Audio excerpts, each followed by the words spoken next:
shaky kneed. Mitch Marsh is on the verge of a return to Test cricket only 2 months after he has considered himself to play for Australia this summer.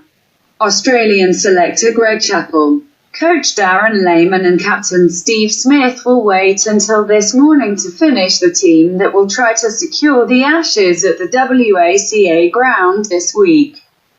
It will be the final Ashes test on the ground with Optus Stadium to host future matches against England. But Smith said Marsh was likely to be recalled given that Australia was concerned about his bowling depth on a WACA pitch he predicted would be slower than usual. "We're probably leaning that way at the moment," Smith said. The stats suggest the last couple of years that the bowlers had a fairly heavy workload on this wicket. "It is probably not as hard as I'd like it to be a day out, but 24 hours can change a wicket, and we'll have another look in the morning.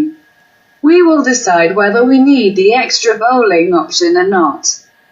Batsman Peter Handscomb is likely to have a long absence after the summer of tests, which he has not expected to add to his 140 km/h seamers to a potent pace attack.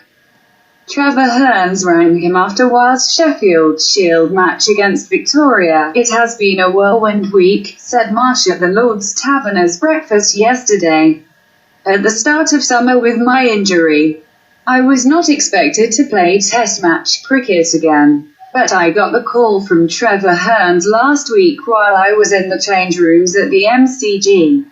When your name pops up on your phone, you get a bit shaky at the knees, because he only rings you when you have selected a drop," Smith said. Any decision to act Handscomb, who has scored just 62 runs in Australia's 2 wins this series, would simply reflect the team's need to include another bowler.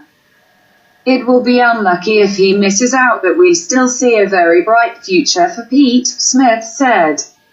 Smith said Marsh had improved technically during his enforced absence and he would be a better player if included today.